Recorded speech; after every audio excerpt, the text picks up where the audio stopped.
الرحمن الرحیم۔ السلام علیکم ڈیئر اسٹوڈنٹس، ہم فرسٹ ایئر اسلامیات کا جو پہلا باب ہے وہ پڑھ رہے تھے،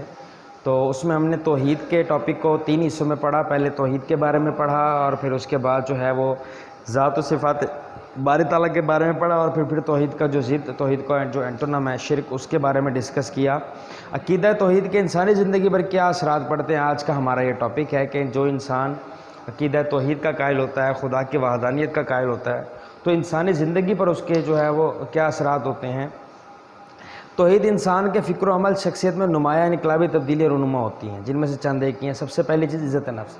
ظاہر ہے جب ایک انسان ہے وہ اپنے آپ کو کسی کے سامنے نہیں جھکاتا، صرف خدا کے سامنے خدا کی توحید پر پختگی سے یقین رکھتا ہے، خدا کے سامنے خود کو جھکاتا ہے تمام ضروریات، حاجات اور مشکلات کے لیے،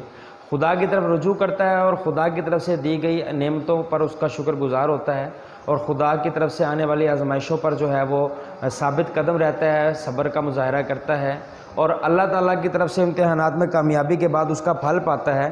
تو وہ شخص جو ہے وہ کبھی بھی ان تمام اعمال کے دوران کسی غیر اللہ کے سامنے، کسی عام انسان کے سامنے یا کسی اور ذات کے سامنے جھکتا نہیں، کسی اور ذات کے پاس جو اپنے مشکلات حاجات کو لے کر نہیں جاتا۔ تو اس طرح وہ شخص دنیا میں، معاشرے میں عزت والا بن جاتا ہے، اور اللہ پاک کی نظر میں بھی اس کا مقام کیا ہو جاتا ہے، بلند ہو جاتا ہے۔ عقیدہ توحید انسان کو عزت نفس عطا کرتا ہے۔ انسان جب یہ یقین کر لیتا ہے کہ اس کا خالق و مالک اللہ ہے، وہی طاقت کا سرچشمہ اور قادر مطلق ہے، تو ان عقیدہ کی روشنی میں صرف اللہ کے سامنے جھکتا ہے، اسی سے ڈرتا ہے۔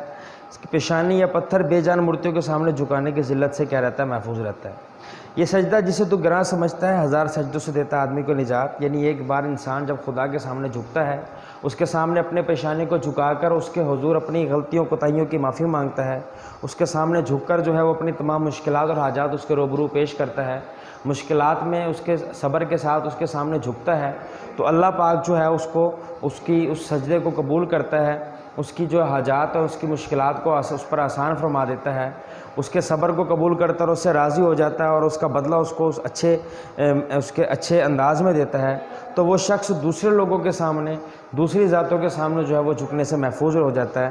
لوگوں کے پاس جا کر اپنے مشکلات کا حل ڈھونڈنے کی بجائے اللہ پاک جو اس کی مشکلات کو اس پر آسان فرما دیتا ہے۔ اس کے بعد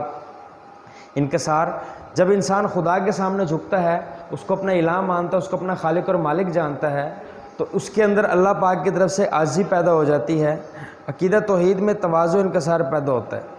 کیونکہ توحید کا پرستار جانتا ہے کہ وہ اللہ کے سامنے بے بس، اور اس کے پاس جو کچھ ہے سب اسی کا ہے۔ کیونکہ جب بھی وہ کوئی عمل کرتا ہے، کوئی کام کرتا ہے، تو اس سوچ کے ساتھ وہ یہ کرتا ہے کہ خدا کے سوا، خدا کی دی گئی طاقتوں، خدا کی دی گئی رحمتوں اور اس کی برکتوں کی وجہ سے میں اس کام کو کرنے کی کوشش کر رہا ہوں، اور اس کام کو پایہ تکمیل تک پہنچاؤں گا۔ جب اس کا یہ ایمان ہوتا ہے کہ اگر اللہ کی طرف سے قوت اور طاقت مجھے عطا نہ کی جاتی تو میں یہ کام نہ کر پاتا، جب اس ایمان کے ساتھ وہ ہوتا ہے کہ خدا کی مدد کے بغیر میں اس کام کو مکمل نہیں کر سکتا، تو ڈیفینیٹلی اس کے اندر اس بات کی عاجزی پیدا ہو جاتی ہے کہ میں جو کچھ ہوں خدا کی وجہ سے ہوں، اس کی رحمت، اس کی مدد اور اس کی برکت کی وجہ سے ہوں، اگر یہ سب نہیں تو میں کچھ بھی نہیں۔ تو یہ چیز انسان کے اندر انکساری پیدا کرتی ہے۔ جو خدا تعالیٰ پر قادر ہے وہ چھین لینے پر بھی، خدا دینے پر قادر ہے وہ چھین لینے پر بھی قادر ہے۔ یہ انسان کا ایمان ہوتا ہے کہ جو کچھ اللہ نے مجھے دیا ہے وہ مجھ سے لے بھی سکتا ہے، اس لیے وہ غرور جیسی لعنت سے محفوظ رہتا ہے۔ لہذا بندے کے لیے تکبر غرور کی کوئی گنجائش نہیں، اسے تواضع انکسار ہی زیب دیتا ہے۔ وسعت نظر۔ جب انسان ایک بے حد و حساب قوتیں، صلاحیتیں اور حقیقتوں کا مالک رب کے سامنے اپنے آپ کو جھکاتا ہے، تو اس کی عطا کے مطابق اس کی جو سوچ ہے، اس کے جو خیالات ہیں اور اس کی جو قوتیں ہیں وہ وسیع ہونا شروع ہو جاتی ہیں۔ عقیدہ توحید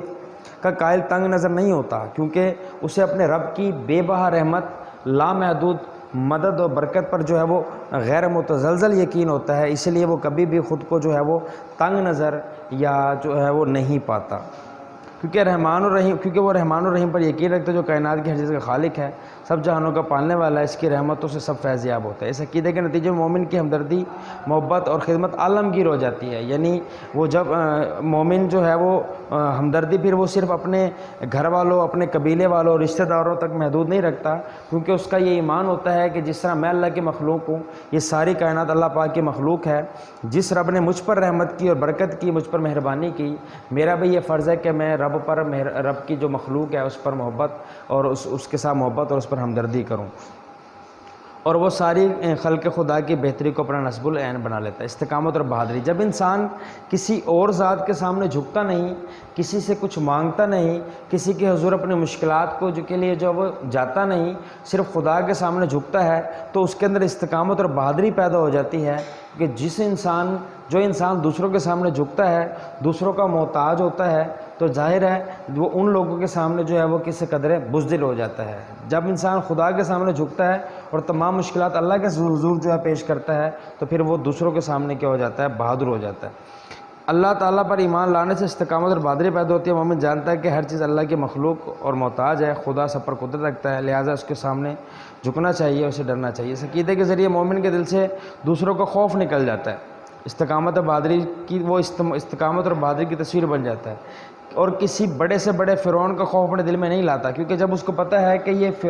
بڑے سے بڑا فرعون یا نمرود یا یہ جو بھی طاقتور شخص ہے، خدا کے سامنے یہ کچھ بھی نہیں، میں جس خدا کے سامنے جھکتا ہوں یہ اس خدا کے سامنے کچھ بھی نہیں، یہ بھی اس خدا کی تو مخلوق ہے، جو خدا مجھ پر رحمت کرے گا وہ مجھے اس کے سامنے مضبوط بھی کرے گا۔ خواہ بدر احد کی لڑائی ہو، حنین یا خندق، ہر جگہ وہ لا خوف علیہم ولا ہم یحزنون، ان پر نہ خوف ہوتا ہے اور نہ وہ کبھی غم زدہ ہوتے ہیں۔ رجائیت اور اطمینان قلب، انسان کو جو ہے اللہ کی توحید پر یقین رکھنے کے بعد انسان کے اندر کہ دل کے اندر جو ہے وہ سکون پیدا ہو جاتا ہے۔ اللہ فرماتا ہے الا بذکر اللہ تطمئن القلوب، بے شک میرا ذکر جو ہے وہ انسان کے دلوں کا کیا ہے؟ وہ چین ہے، انسانوں کے دلوں کا چین ہے۔ تو انسان جب خدا کے سامنے جھکتا ہے اور تمام مشکلات اپنے رب کے حضور حاضر کے حضور پیش کرتا ہے، دوسروں کے سامنے جو ہے وہ جھکتا نہیں اور دوسروں کے سے آس نہیں لگاتا، اللہ کے سوا اللہ کے سوا کسی اور کے ساتھ کوئی امید نہیں لگاتا، تو اس لیے اس کا دل بھی کیا رہتا ہے؟ مطمئن رہتا ہے کہ میرا رب جو کہ میرا خالق اور مالک ہے وہ ہر دم میری مدد کرے گا اور مجھے کیا دے گا؟ میری مشکلات میں مجھ پر آسان فرمائے گا۔ عقیدہ توحید کا ماننے والا مایوس نا امید نہیں ہوتا، اللہ پر آس لگاتا ہے، ٹھیک ہے، اور وہ اس کو جانتا ہے کہ اللہ اس کی شہرک سے بھی زیادہ قریب ہے، وہ بڑا رحیم ہے، تمام خزانوں کا مالک ہے۔ یہی باتیں اس کے دل کو کیا کرتی ہیں؟ مطمئن کرتی ہیں۔ پرہیزگاری، وہ خدا سے ڈرتا ہے۔ عقیدہ توحید انسان کے دل میں پرہیزگاری پیدا ہوتی ہے، کیونکہ ہر مومن کا ایمان ہے کہ اللہ تعالیٰ تمام ظاہر اور پوشیدہ باتوں کو جانتا ہے۔ اگر بندہ پوشیدگی میں کوئی جرم کر لے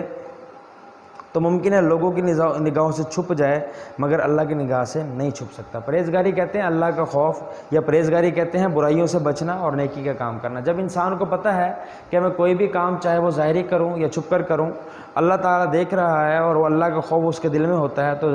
ظاہری طور پر وہ جو ہے وہ اکیلے میں بھی پوشیدگی میں بھی گناہ کرنے سے ڈرتا ہے، کیونکہ اللہ تعالیٰ دلوں کے ارادے اور نیتوں کو بھی جانتا ہے۔ اس ایمان کے ساتھ بھی وہ جو ہے وہ اپنے ارادوں اور دلوں میں بھی پاکیزہ خیالات جو ہے وہ ڈالنے کی کوشش کرتا ہے۔ ایمان انسان میں یہ جذبہ پیدا کرتا ہے کہ خلوت و جلوت میں کہیں بھی گناہ کا ارتکاب نہ کرے اور ہمیشہ نیک عمل بجا لائے، کیونکہ معاشرہ اسی وقت صحیح معنوں میں انسانی معاشرہ بن سکتا ہے جب لوگوں کے اعمال درست ہوں۔ توحید پر ایمان عمل صالح کی بنیاد فراہم کرتا ہے، کیونکہ انسان تمام اعمال کے اعمال اس کے دل کے تابع ہیں۔ اگر دل میں ایمان کی روشنی موجود نہیں تو عمل ضائع ہو جائے گا۔ جب تک وہ خدا کی توحید پر یقین نہیں رکھے گا تو وہ برائیوں سے بھی نہیں بچ سکے گا۔ اور ظاہر ہے جو انسان پرہیزگاری پر جو ہے وہ پرہیزگاری اختیار کرتا ہے، نیکیوں کی طرف جاتا ہے، برائیوں سے بچتا ہے، عمل صالحہ کرتا ہے، تو وہ دنیا میں بھی کیا ہو جاتا ہے؟ کامیاب ہو جاتا ہے، اور آخرت میں بھی وہ کامیاب ہو جاتا ہے۔ نیکسٹ ویڈیو کے ساتھ پھر حاضر ہوں گے۔ بہت شکریہ۔